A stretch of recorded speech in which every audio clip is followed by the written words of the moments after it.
Chelmsford sits southwest of Lowell and south of Tyngsboro. We are here with Justin Bastinelli. Yes. I did it. You did it At perfect. KJ's.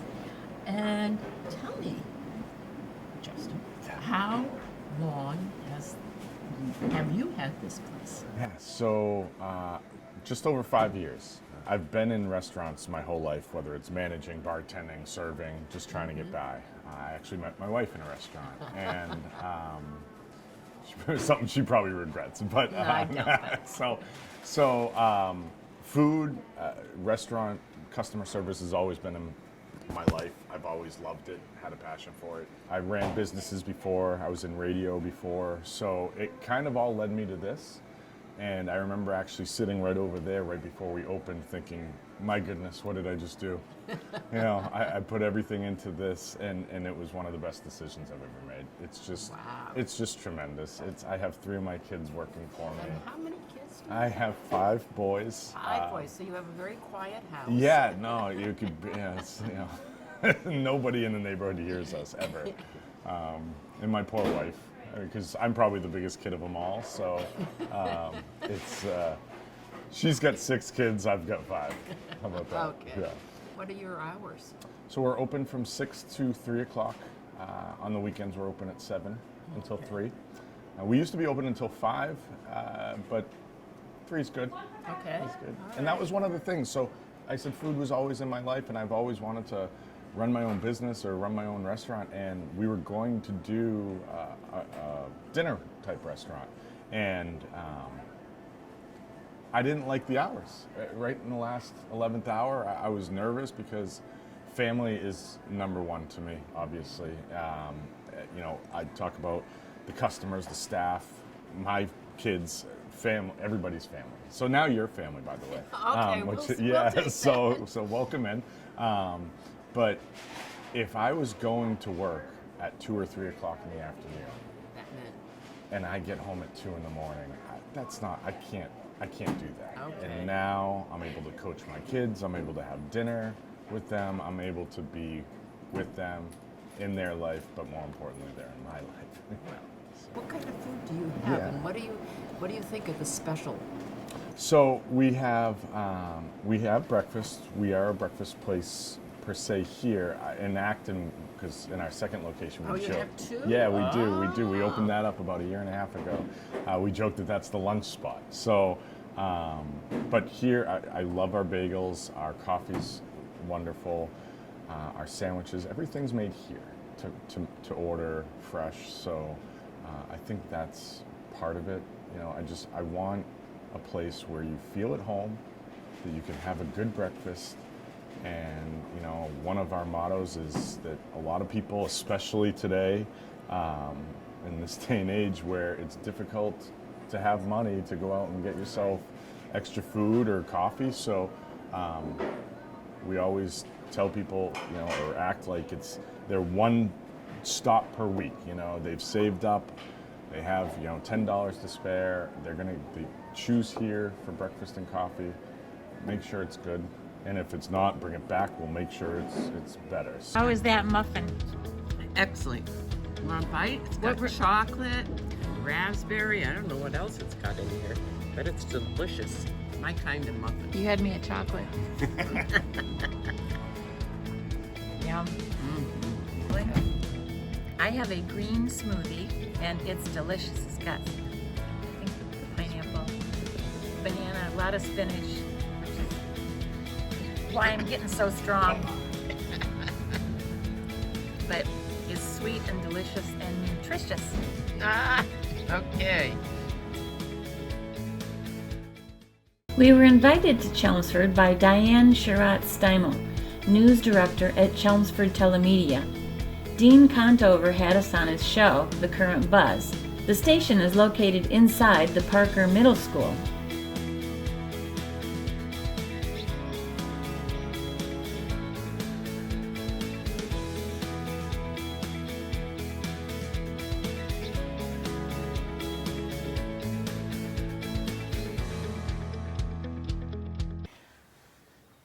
We are with Dina Peterson and Becky Warren, and they're both on the board of the Chelmsford Historical Society, and we're here in the Barrett Byam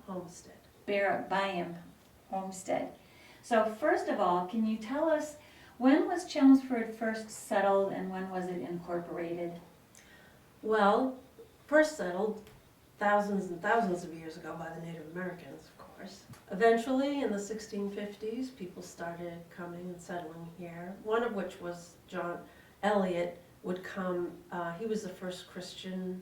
He considered himself a minister, I think, Yeah. of the time. But he was here to convert the Native Americans to Christianity, and he had a very good rapport. And so I think Chelmsford, when the English settled here,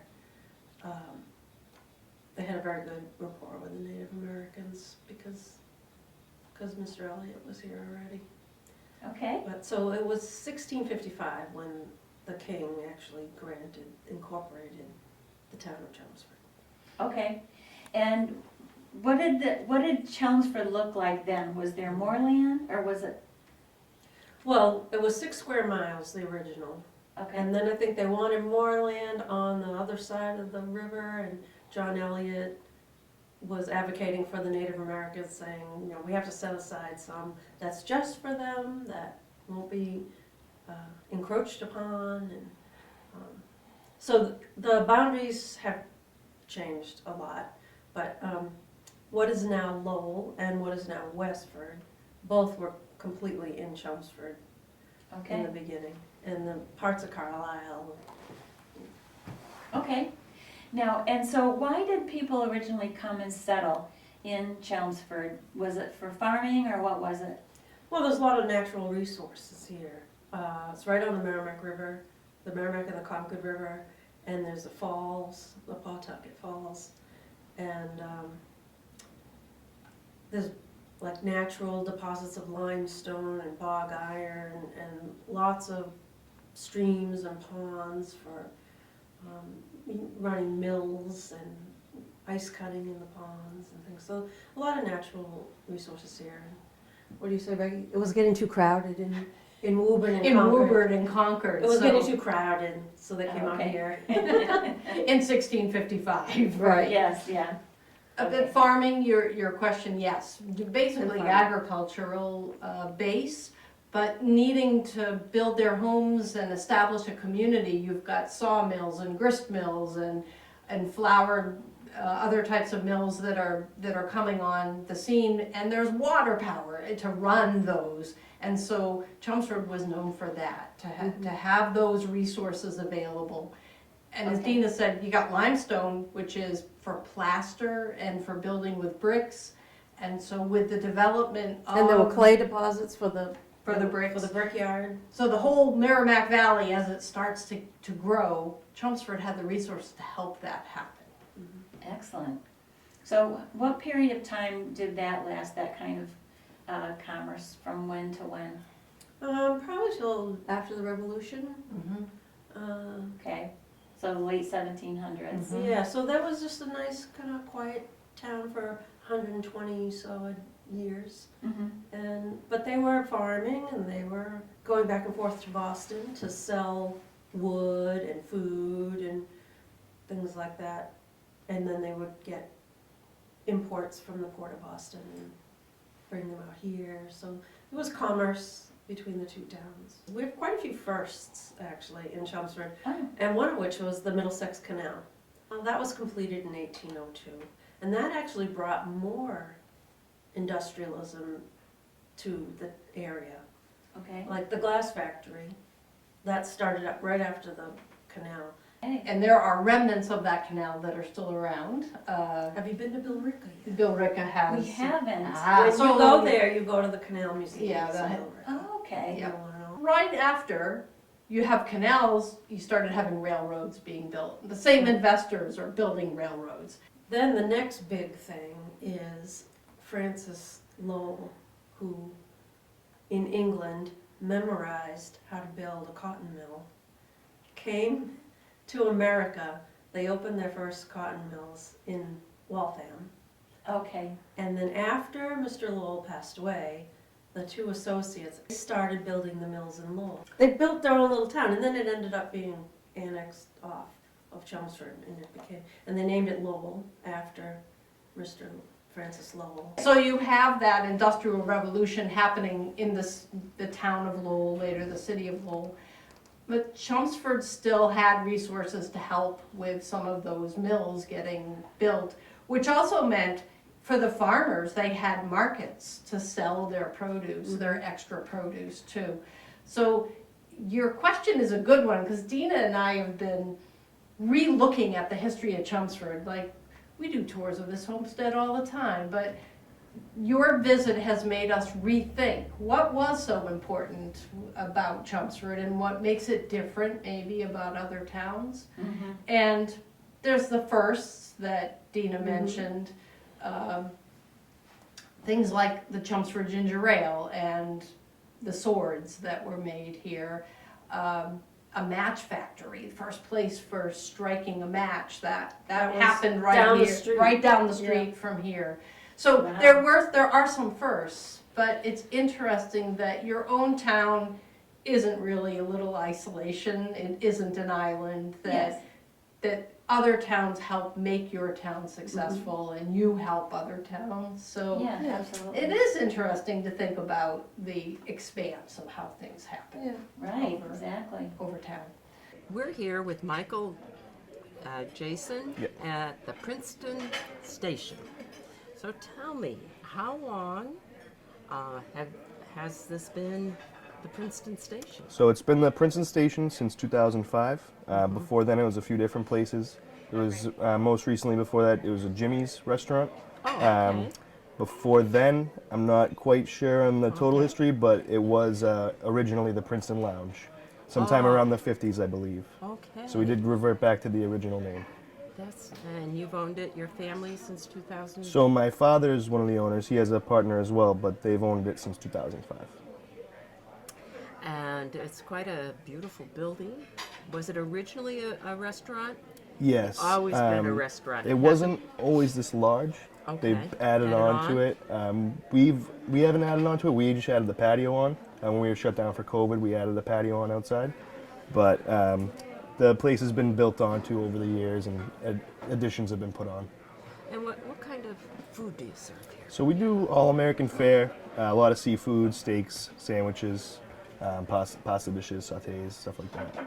Okay, and I think you mentioned earlier to me you have lots of groups that sounds like come here. Yeah, we do a lot of functions, anything from showers, bridal showers, weddings.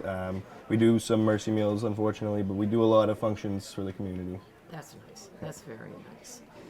And so, what's your special? What do you think is a specialty here? We're pretty known for our seafood and our prime rib, like mostly the baked seafood.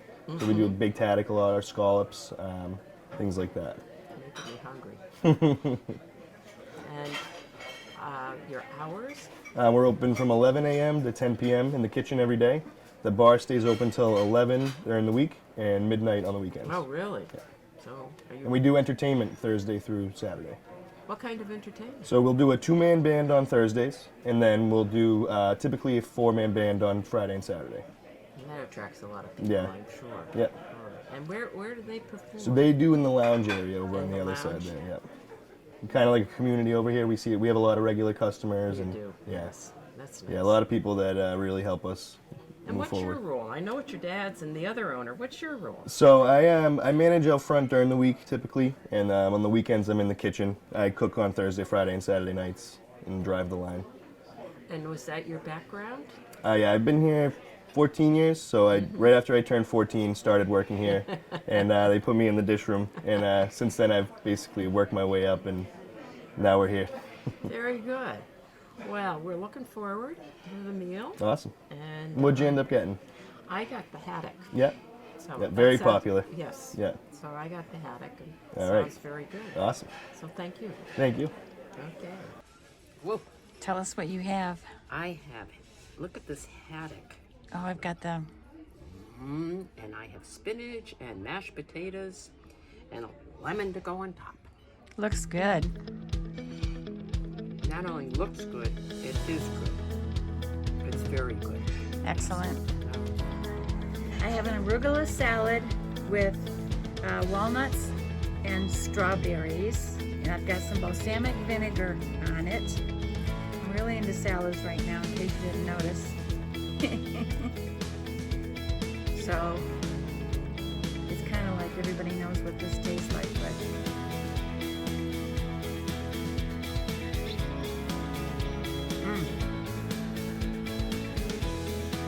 very good, very fresh, and I like it. Great.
Marsha's a window peeper.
We are with Rose Rasky, and she is the owner of Aunt Margaret's Yarn Shop here in Chelmsford. Tell us about the history of the shop. Well, many, many, many years ago, Margaret's owned the shop in downtown Lowell. And she eventually moved the shop here, opening up Aunt Margaret's Yarn and Gift Shop. And for many years, she ran it here. And then a woman by the name of Judy bought it from her 22 years ago and kept it going and kept the name Aunt Margaret's. And last June I bought the shop. Oh, It hasn't been a year since I've owned it. And I bought the shop from Judy, and I said, who am I to change an iconic name as Aunt Margaret's? So kept the name as Aunt Margaret's. oh, excellent. Before I owned the shop, I worked for the federal government for 30 years. Oh, And I retired young, in my early 50s, and became a substitute teacher for a little while. And then I took a little sabbatical, and I was looking for a part-time job. And so because I can't do anything right, I ended up buying a yarn shop while looking for a part-time job. But in my defense, I was left unsupervised in the world, oh dear. and then here we are. That's awesome. So have you been a knitter your whole life, or? I started taking lessons here 8 years ago with my daughter. Oh, And okay. that's how I learned to knit. Okay. And then when Judy said that the shop was going to be coming up for sale last year, I thought about it and said, why not? That's awesome. Why not? And it's been a joy ever since. What do you like most about it? It's not just a yarn shop. As you can see, we have classes going on. I have 16 different classes. I have almost 100 students a month coming in here. Oh my gosh. And with that come their stories, their families, their lives, and they just share. And my customers come in and they tell me their stories, and it's a community that's built here. Yeah. And that's what I love about it. Oh, that's nice. And are you teaching, or are other people teaching? No, I know my skill limits. Okay. I will run the shop. I have 7 different teachers from crochet and knitting, and they are just fabulous, and they are masters at their craft. Wow. Yeah. Tell me some of the classes that you have.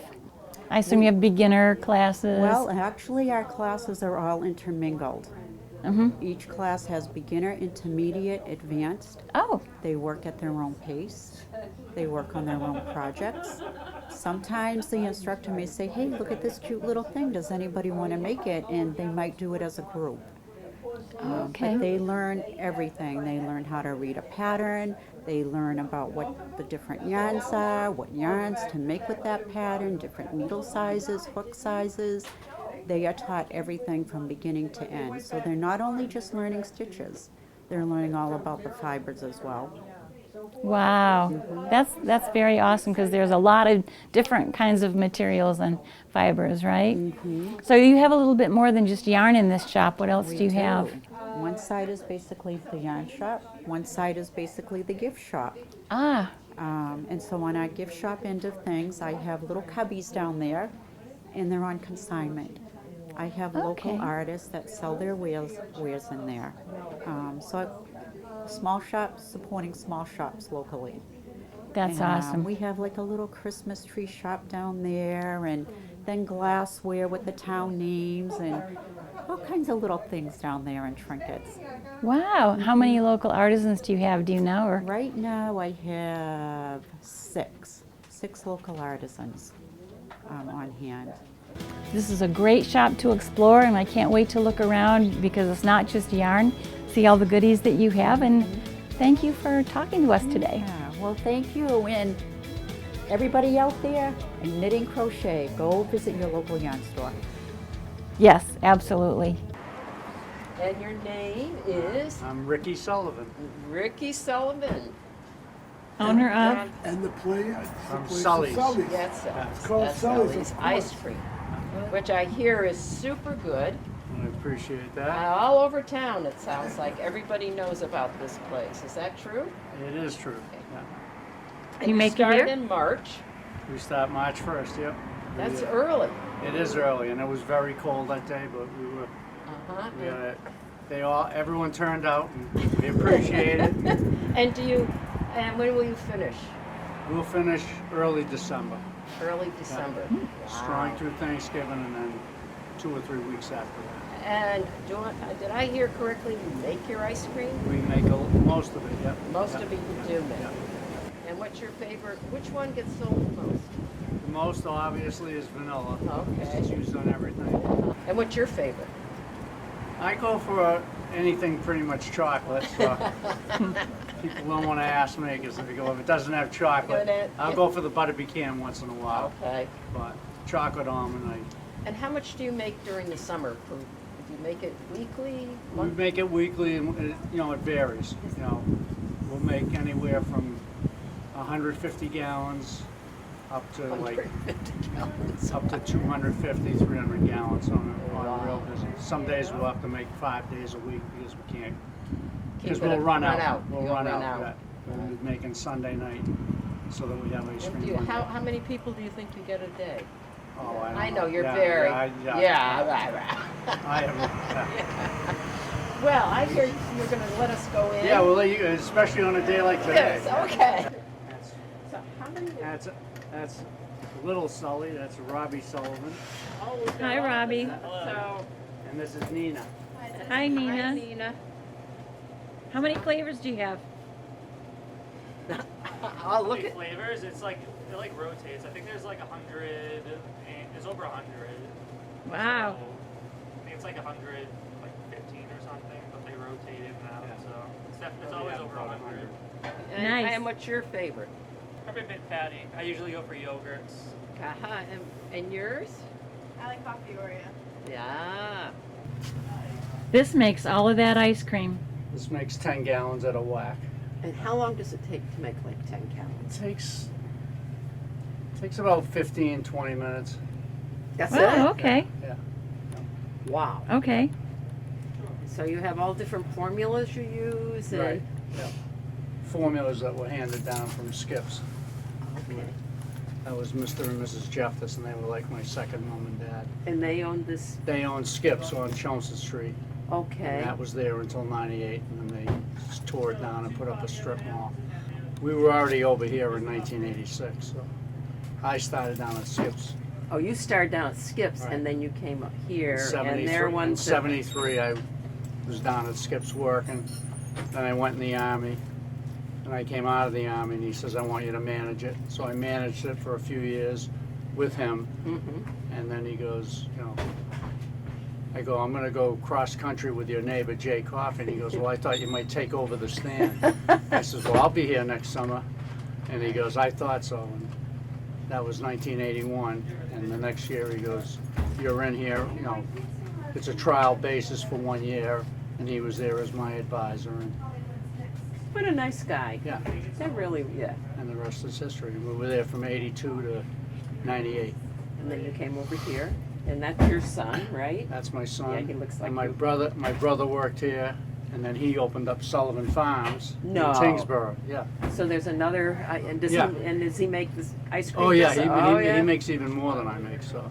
Watch out for Marcia. She's going to take a scoop of this and a scoop of that. Oreo, chocolate brownie, cookie dough is very popular. My grandchildren love cookie dough. They really Exactly. do. Oh, there. Look at that. Is that M&M? M&M vanilla. Look at this, creamy. I can tell. Marcia, what you got? Look at this. Yikes. I've got mud pie, and it is delicious, and moose track, and that also is good. And the combination is, coffee ice cream, vanilla ice cream, Wow. chocolate. How many things in that mud pie? Mud pie too many. You got Oreos, chocolate chips, nuts, and then in coffee ice cream, and we stir fudge it.